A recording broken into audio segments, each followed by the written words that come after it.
Mateus 18, de 1 a 5, irmãos. Eu lerei a Almeida Revista Atualizada, que é a que se encontra aí na tela. Naquela hora, aproximaram-se de Jesus os discípulos, perguntando: quem é, porventura, o maior no reino dos céus?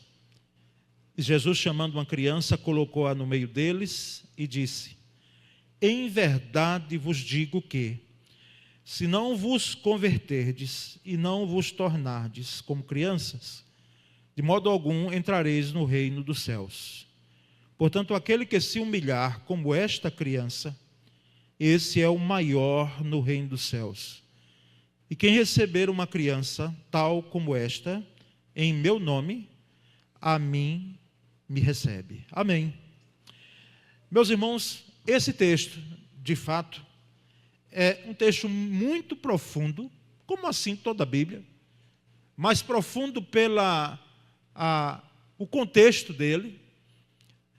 Quando nós temos aqui uma pergunta feita pelos discípulos e uma resposta dada por Jesus com uma atitude, com uma ação inclusive surpreendente, porque ele chama a criança para o meio, uma criança para o meio, onde estavam ali os discípulos, e de fato ali profere palavras que vão surpreender com certeza aqueles discípulos.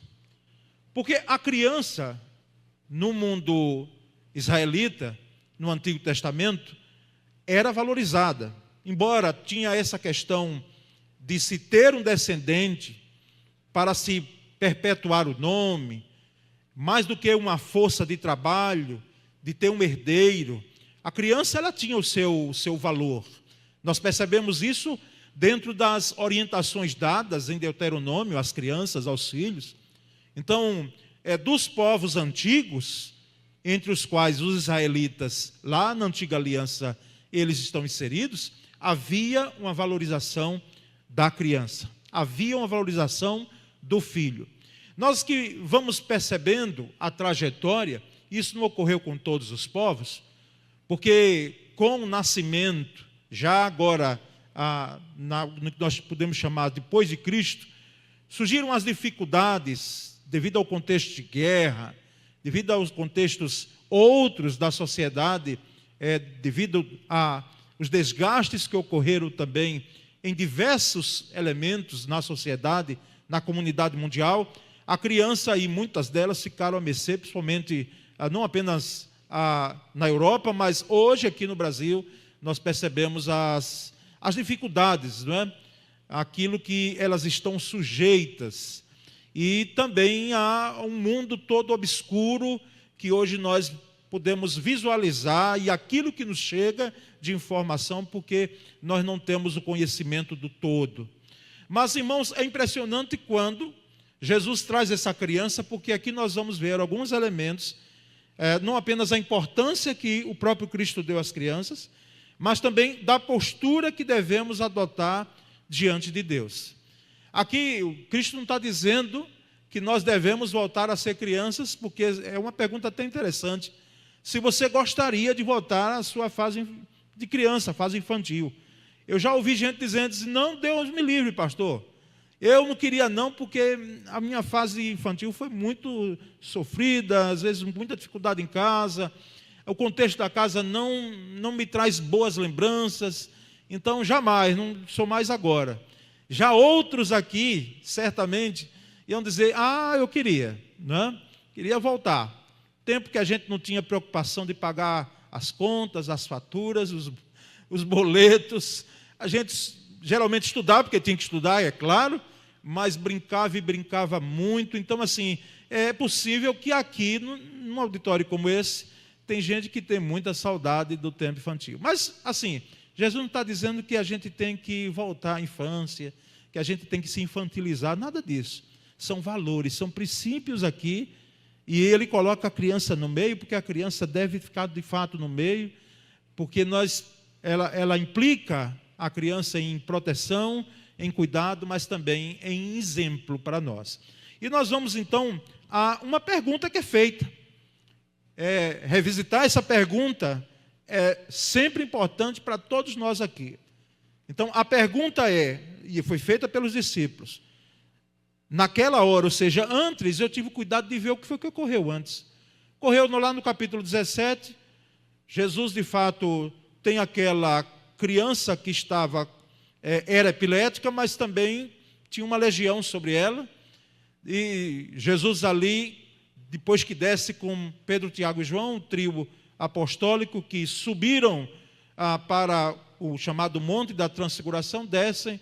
Então, são capítulos que não têm assim necessariamente algo que está ligado a uma pergunta como essa. Mas os discípulos estavam interessados em saber. Então, essa pergunta aproximaram-se de Jesus e eles então perguntaram: quem é, porventura, o maior no reino dos céus? Fizeram uma pergunta a Jesus. Irmãos, a gente ouve falar aí de que perguntar não ofende, não é? Quem sabe você já usou essa expressão, perguntar não ofende. Vamos deixar a ofensa de lado, mas perguntar depende muito da intenção do coração. Às vezes depende muito da motivação que você está perguntando. Porque se não é o caso de outros, no caso dos discípulos ali, eles tinham uma intenção. Eles tinham um motivo para estar perguntando quem era o maior. Não foi em vão que eles perguntaram a Jesus quem era o maior. Porque não é a primeira vez aqui, e nos evangelhos, isso vai ficar claro, que eles estavam interessados e discutiam entre eles quem era o maior no reino dos céus, quem era o maior no grupo apostólico. E nós percebemos então, irmãos, que essa pergunta, de fato, se ela não ofende, mas ela traz as intenções do coração. Ela demonstra, ela traz a evidência, ela coloca à exposição aquilo que está lá dentro. Porque no coração dos discípulos tinha essa ambição. E a ambição é ruim? Não, ambição no sentido positivo, inclusive se você for pesquisar, você vai ver que há um sentido positivo da ambição. Você ter ambição por valores, por conquistas, que elas estão dentro de um caminho sadio, através de um empenho, de uma luta, de uma dedicação, sem falcatruas. Então, que ambição boa! Sonhos, perspectivas, sim, alvos, que bom. Mas existe também a ambição que lá dentro do coração está trazendo à tona o egoísmo. Não, outros não, apenas eu. Está trazendo está trazendo aquilo que está lá dentro e que não tem nada a ver, não se coaduna em nada com os princípios do reino dos céus, os princípios de Cristo. Algumas perguntas revelam então desejos do coração. Quem é o maior no reino dos céus? Vocês notaram que essa pergunta não deveria nascer dos discípulos? Discípulos de Cristo Jesus perguntando isso? Vocês notam hoje, e concordam comigo, de que expressões de líderes, de pastores, procurando afirmar quem é a igreja maior, se a dele é a melhor, não deveriam fazer parte de perguntas no nosso meio? Quem é o crente mais fiel? Quem é o crente que se empenha mais? Não. Quem é o melhor? Quem é o pior? Tentar trazer isso à tona, irmãos, vai revelar desejos do nosso coração e desejos que, repito, não fazem parte da nossa conduta. Há alguns que se empenham para posições de destaque no reino da terra, não é? E isso é comum. Os dirigentes das nações, no ambiente de trabalho, há uma luta, há uma competitividade, há uma busca para ser o melhor, até porque hoje, não é, as grandes empresas, e você não está isento, ela vai colocar de fato para que você alcance as suas metas, você supere, você seja o melhor, você de fato seja um padrão. Irmãos, isso no reino da terra cai muito bem, porque é próprio da terra. São valores terrenos. Se forem por caminhos que não tragam, aliás, dor a ninguém e nem implique numa conduta contrária aos princípios do Evangelho, tudo bem, está tudo bem. Mas quando nós vamos aos valores do reino dos céus, porque a pergunta dos discípulos é muito evidente. Quem é o maior no reino dos céus? Eles tinham uma dimensão, é claro, e quando a gente vai ver os estudiosos comentando, eles não tinham bem uma dimensão de reino dos céus como nós temos hoje. Porque o reino dos céus, eles tinham uma perspectiva divina, mas eles ainda tinham em mente, segundo alguns comentaristas bíblicos, de que Jesus veio implantar assim um reino terreno. E esse reino dos céus era um reino que tinha valores dos céus, valores de Adonai, valores de Deus, mas valores também na terra. Então a questão era, quem é que vai ser o maior? Quem é que vai sentar à direita? Quem é que vai estar governando com Cristo?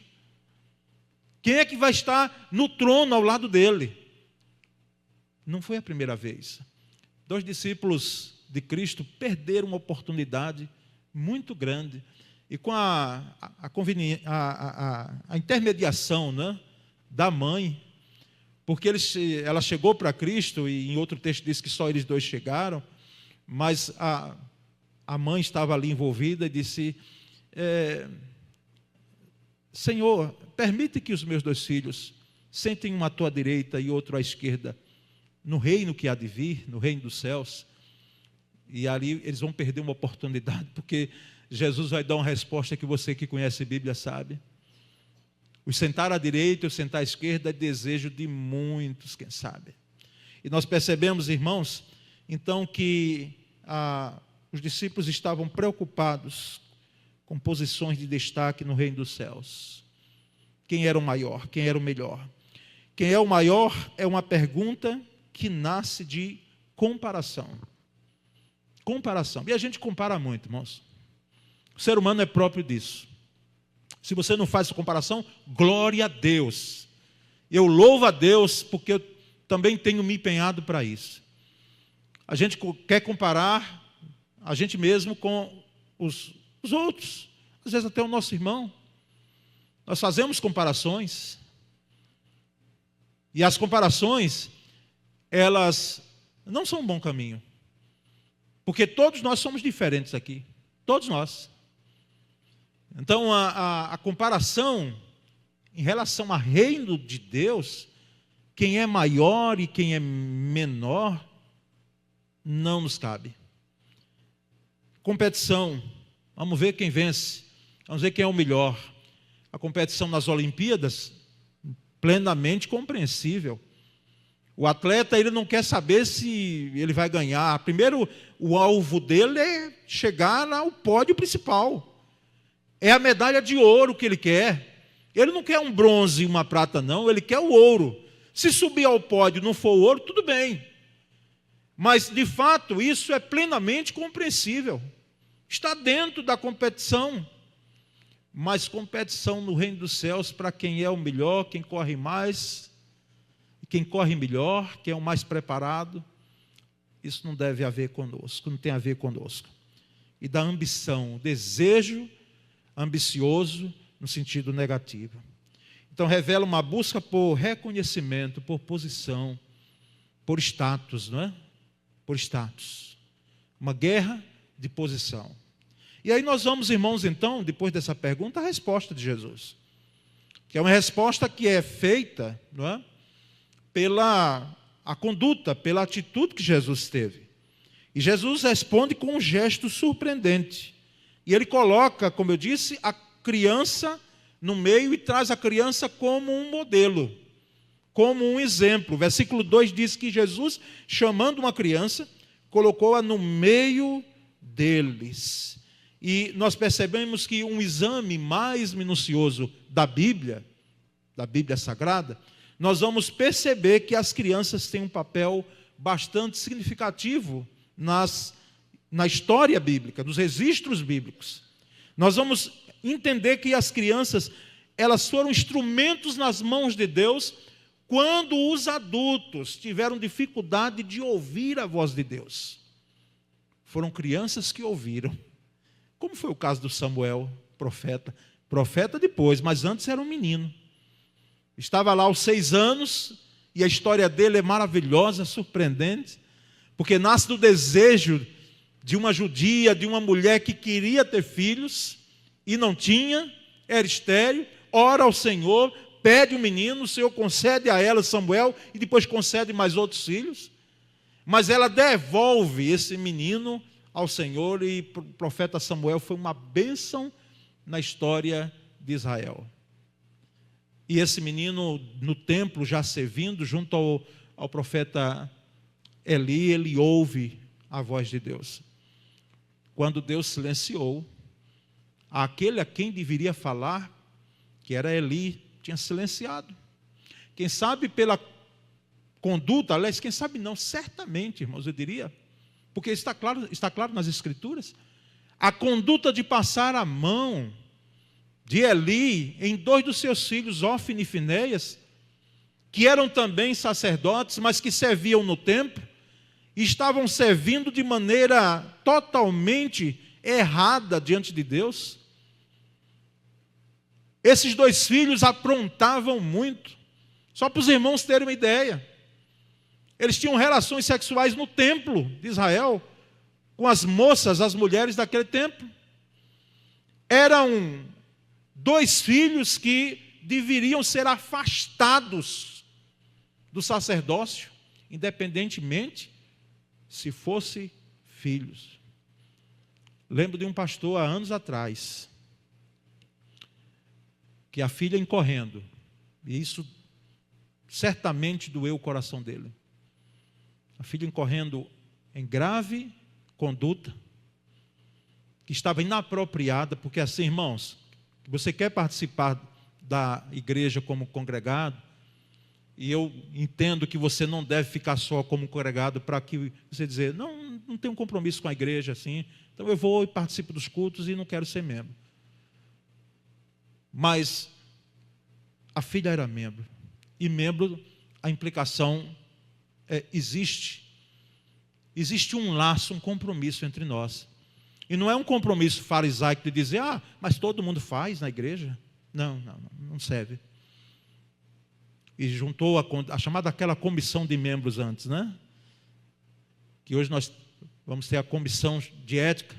Chamou, e ele, como presidente, não deixou a mesa quando o nome precisou ser excluído daquela filha. Alguém pode dizer, mas por que é que não cuidou? Porque a moça estava irredutível.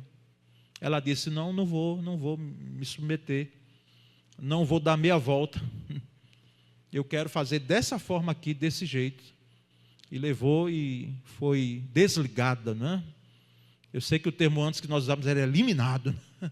Morto, né? Desligada. E essa filha depois, fui eu que ouvi, dizendo, na época eu não entendi, fiquei com muita raiva do meu pai, muito rancor, muita raiva da igreja.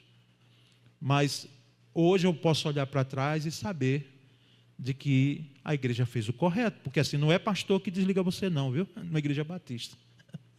É a igreja que desliga, está lá muito claro nos evangelhos. Jesus deu a autoridade da igreja. Quando acontece, e olha, irmãos, para acontecer tem que ser um negócio muito sério mesmo, que vem à tona com provas.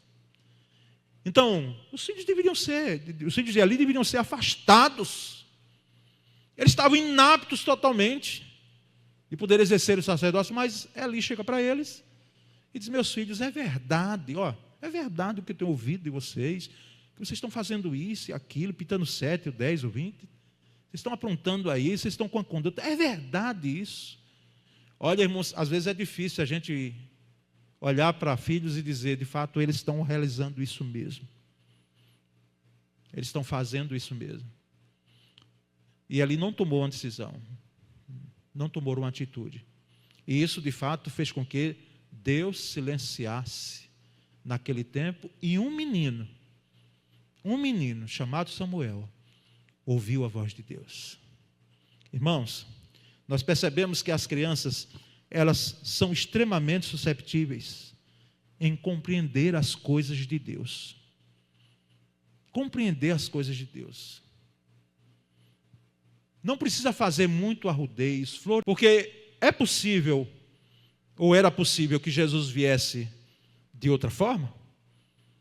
Quem sabe já num cavalo branco montado, ou numa nuvem, imagina, descendo gloriosamente, vindo. Não, ele nasceu por onde todos nós nascemos aqui. Ninguém nasceu diferente.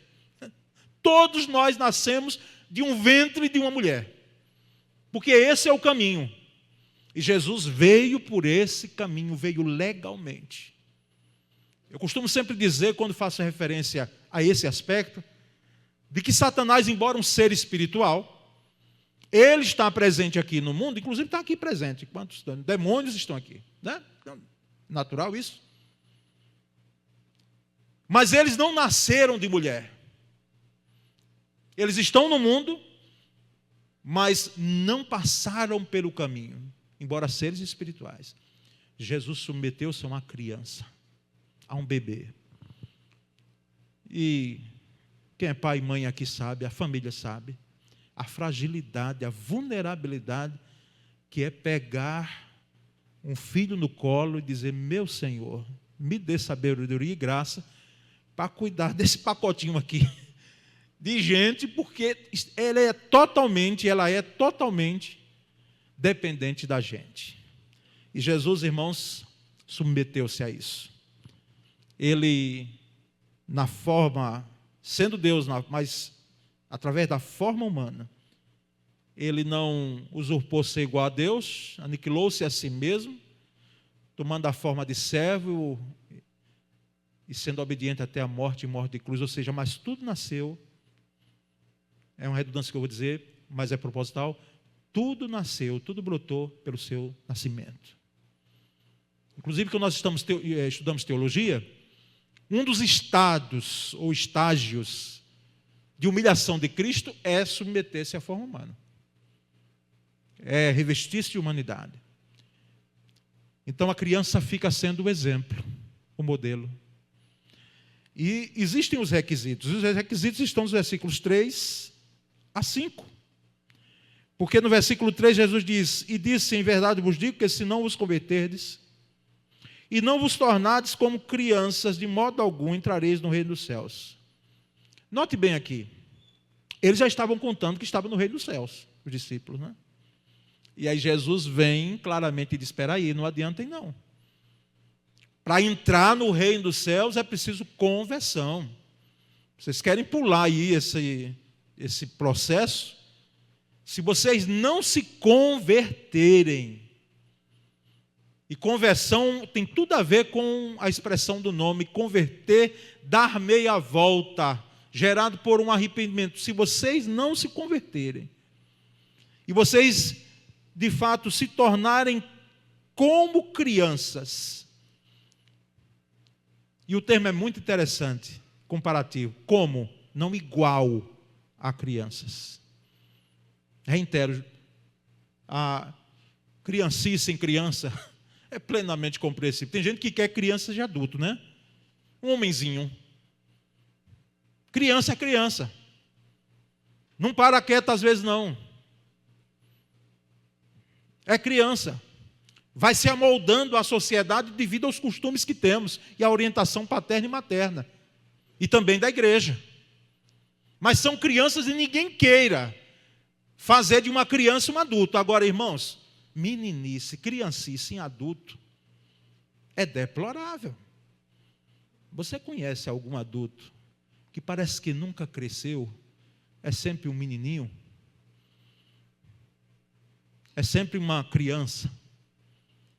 E cuidado, pais, nós pais, agora falo como pai também, cuidado. Porque não é mais a menininha e não é mais o menininho, cresceram, ou você não percebeu, ou nós não percebemos que eles cresceram. Então, meu filhinho, minha filhinha, não faço, não. Às vezes a palavra tem que ser com sabedoria, mas firme, chamando mesmo a atenção, sem passar pano, sem passar às vezes a mão pela cabeça. Nós percebemos, irmãos, então que Os requisitos aqui estão bem claros no versículo 3. De modo algum entrareis no reino dos céus se vocês não se converterem e vocês se tornarem como uma criança. E o versículo 4 também está dentro dos requisitos, que diz: portanto, aquele que se humilhar como esta criança, esse é o maior no reino dos céus. E o versículo 5 diz: que quem receber uma criança tal como esta em meu nome, a mim me recebe. 3 comentários, e vou procurar ser objetivo, até porque os versículos já mostram isso. Jesus aqui não apenas responde a pergunta aos discípulos, mas ele também define os critérios de entrada do reino dos céus. Define a entrada de quem quer ser participante e ser discípulo, ser participante do reino de Deus e ser discípulo de Cristo Jesus. Primeiro, sinceridade, criança tem. Não adianta você querer dizer que uma criança diga outra coisa se ele está vendo ali claramente. Não fiquei, olha que eu emagreci um pouquinho, mas não fiquei, em hipótese alguma, chateado. Quando descendo no condomínio onde moro, uma criança me viu e me chamou de gordo. Ei, você é gordo. O que ela estava vendo, queridos. A mãe e a filha que estavam maiores: meu filho, não diga isso, meu filho, não sei, desculpa. Eu digo: não, sinceridade. Eu sei que isso para nós adultos, porque a nossa própria sociedade, nós vamos nos moldando e aí a gente floreia, né? Às vezes não está bonito, mas diz: ó, como está lindo, né? Como está maravilhoso, você está muito... Não, com criança não vai. E a sinceridade, irmãos, é um negócio mesmo que não dá para tapar buracos. Não entenda isso com falta de educação. Eu sempre costumo dizer isso.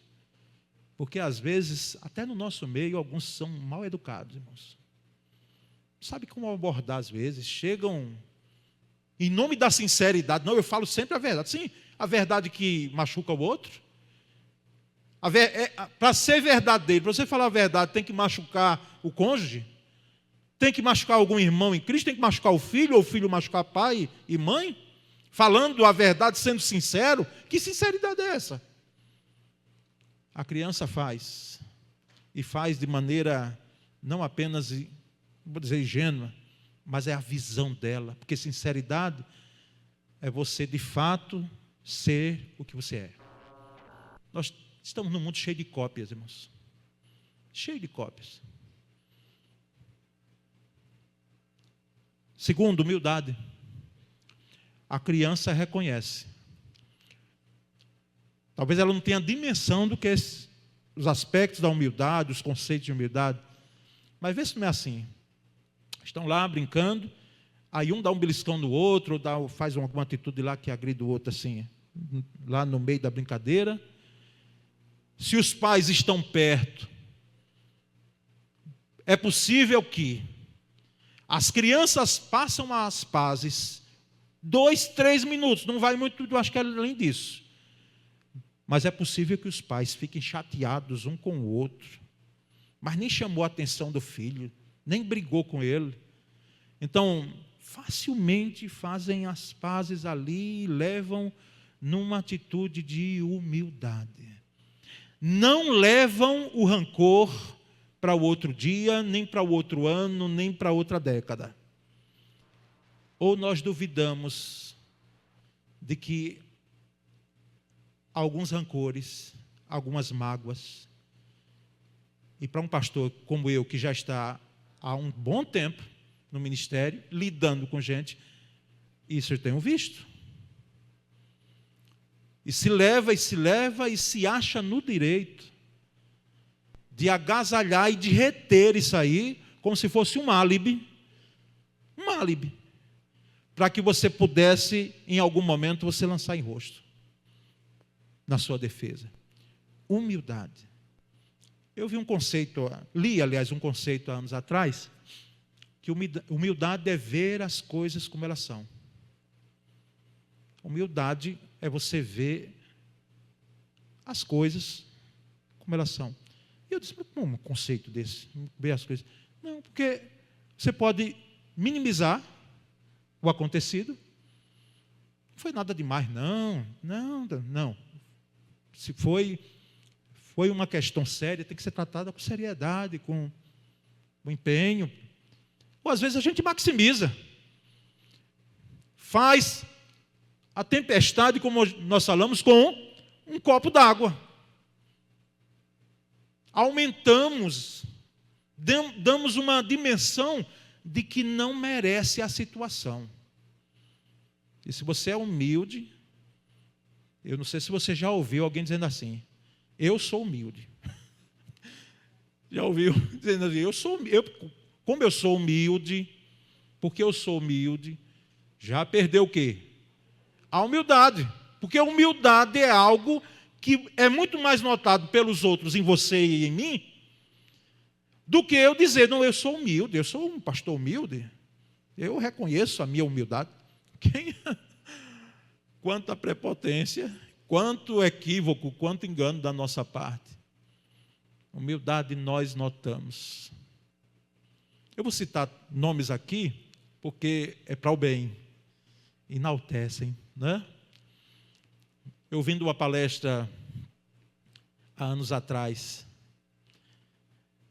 de alguém que ficou no mesmo quarto do doutor pastor Russell Shedd, num encontro de pastores. Esse pastor ficou no mesmo quarto. E eram beliches. Naturalmente, o doutor Shedd, pastor Júnior, pela idade, ficou embaixo. E esse pastor mais jovem, né, mas também de meia idade, ficou em cima. E, irmãos, quando ele disse que desceu, ele botou os pés, porque não sabia que o doutor Shedd estava ajoelhado orando, botou os pés nas costas aqui, quase na cabeça do doutor Shedd. E aí, quando percebeu, pediu desculpa, o doutor Shedd, ele disse, irmão, está tudo bem. Está tudo bem. E voltou a orar. Ele disse, eu fiquei tão impressionado, porque esse irmão, não sei se fosse comigo, eu reagiria da mesma forma. Então isso é humildade, é você não maximizar nem minimizar a situação. E terceiro e último, a dependência, né, irmãos? Criança ensina muito.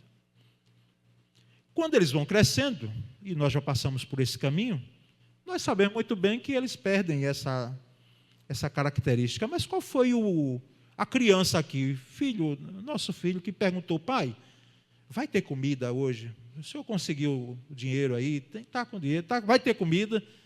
Não. É natural da criança o quê? Estou com fome e quero comida. O meu Isaac lá, quando não tinha essa expressão de chamar comida mesmo, ele dizia nham nham, né? Nem o que era nham nham. Aí a gente já entendia que ele queria comer. Nham nham. Nenhum deles, por favor, pai, veja aí se tem condições de me dar aí a comida. Não. Eles já acordam sabendo. Mas quando vai ficando assim, embaixadores, já sabe que o pai tem que ralar. Já sabe, a gente vai notando que não vem. E eu vi um testemunho lindo de alguém perto de mim, dizendo que agora ela entende porque a mãe muitas vezes dava para o esposo uma boa parte da comida, para a prole numerosa, os filhos, a quantidade, e ela comia a parte menor do almoço. E aí, quando se olha para trás, disse, mãe, fazia isso. E ainda, assim, brincava, né?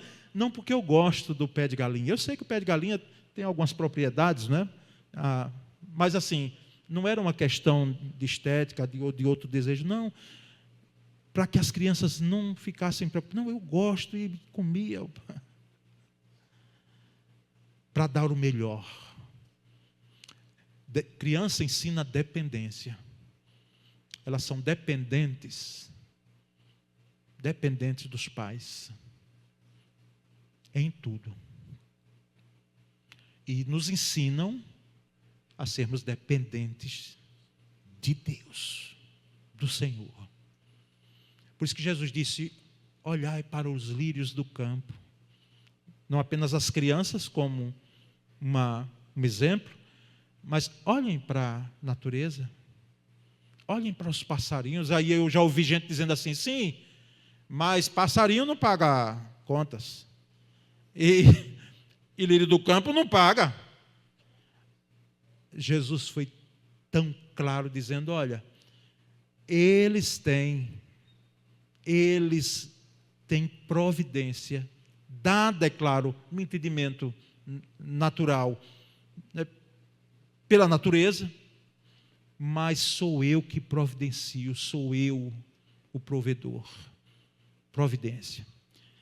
E podemos, irmãos, chegar aos contornos finais dessa palavra, que no versículo 5 Jesus diz uma expressão que eu confesso, irmãos, que eu tive que mergulhar um pouco mais, para saber o que é isso. O que é que Jesus quis dizer com esse negócio aqui? Ele disse: qualquer que receber em meu nome uma criança tal como esta, a mim me recebe. É claro que a gente faz logo uma ligação com a questão do copo d'água, né? A questão da visita aos presos.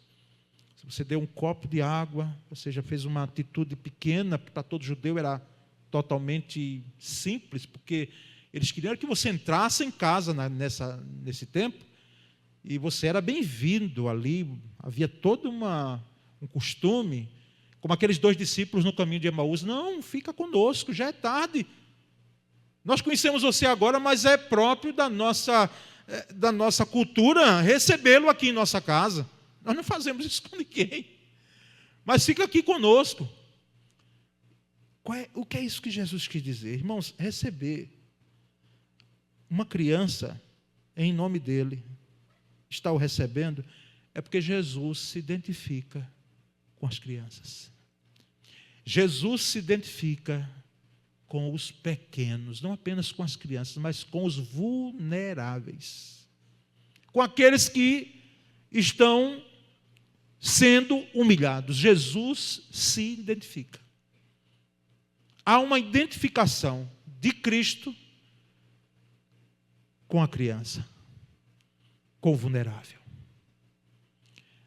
E nós percebemos então, irmãos, que essa pergunta dos discípulos, ela ainda, como eu coloquei ali, ela ecoa hoje também. Quem é o maior entre nós? Quem é o maior aqui na primeira igreja batista de Aracaju? No meu primeiro ministério, em 1990, numa congregação pequena. A congregação ali tinha o que naquele culto? Tinham 12 irmãos, 13 pessoas ali, 13 irmãos. E eu perguntei e fiquei temendo a resposta que vinha. Digo: irmãos, quem é a pessoa mais importante aqui na congregação? Aqui no nosso meio? Que resposta veio, os irmãos imaginam? Olha, pastor, que na época não era pastor, mas para eles era pastor, porque pastor é que cuida de gente, né? Naquele entendimento. O pastor. E eu tremi, eu digo: meu Deus, tenha misericórdia de mim. Eu digo: irmãos, de fato, eu aqui estou. Eu sei da importância, eu sei da honra que nós, enquanto dirigentes, obreiros do Senhor, nós devemos ter. Mas eu quero dizer para os irmãos que eu não sou a pessoa mais importante aqui. A pessoa mais importante desse lugar, e parece assim, algo assim, muito etéreo, é Jesus Cristo. Mas é claro, Ele é Senhor da igreja. É Ele, o Senhor Jesus Cristo, é a pessoa mais importante aqui. E por que nós falamos isso? Porque os princípios dele, os valores dele, os exemplos que ele usou, nós somos seguidores. E Jesus, se tivesse presencialmente, porque em espírito ele estava ali, né? Naquele culto ele dizia assim: e o menor entre vocês, porque ele usou a expressão muito clara, que quem quiser ser o primeiro, seja o derradeiro. Eu sei que isso não se cumpre em toda a vida, não. Se você chegar atrasado no concurso público, você vai ficar fora mesmo, não vai participar, não. Nem bota isso na ideia. Não, porque Jesus disse que os últimos serão os primeiros. Não vai colar. Não dá certo. Mas em termos, irmãos, do reino de Deus, quem deseja ser o maior, que seja o servo de todos. E aquele que a gente olha e diz, puxa, é inexpressivo. Esse é que diante dos valores do reino de Deus, que é tido como menor, esse está lá em cima. Olhavam para João Batista como um caniço, o próprio Cristo disse. Caniço agitado pelo vento. Uma voz reverberando no deserto e tendo ouvintes. Até Herodes gostava de ouvi-lo. Mas Jesus disse, do nascido de mulher não tem ninguém igual a João. João é o maior. E Jesus foi quem disse. Então, irmãos, nessa noite, nós chegamos à conclusão de que nós temos que dar a resposta a essa pergunta, porque ela ecoa. Quem é o maior entre nós? O maior entre nós é aquele que serve como Cristo serviu. O maior entre nós, aqui, para nós, é aquele que tem a conduta, é aquele que segue o modelo de Cristo Jesus, aquele que serviu. Amém, meus irmãos?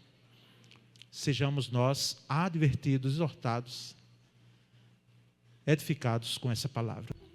Sinceridade, humildade e dependência. Foram 3 aspectos que nós aqui destacamos. Sinceridade, humildade e dependência. Tem a ver com você? Para que você se coadune com esses valores? Senhor Deus, nessa noite, nós te agradecemos, nós te bendizemos pelo privilégio que tivemos, Senhor, a oportunidade, certamente acompanhada de responsabilidade, de cultuar ao Senhor, porque é o Senhor quem analisa o nosso culto. O Senhor é a plateia, vê como estamos adorando, vê como o nosso coração está, as intenções do nosso coração, às vezes até diante de uma pergunta que fazemos, como os discípulos fizeram: quem é o maior? Revela as intenções do nosso coração. Senhor, que as intenções do nosso coração não sejam outras senão a de glorificar o Teu nome, a de ter o Senhor no trono da nossa vida, a ter o Senhor reinando, porque é reino dos céus. Então o reino do Senhor seja em nós, em nossa mente, em nosso coração, em todo o nosso ser. Ó Deus, por Tua misericórdia, nós oramos e agradecemos em nome de Jesus. Amém.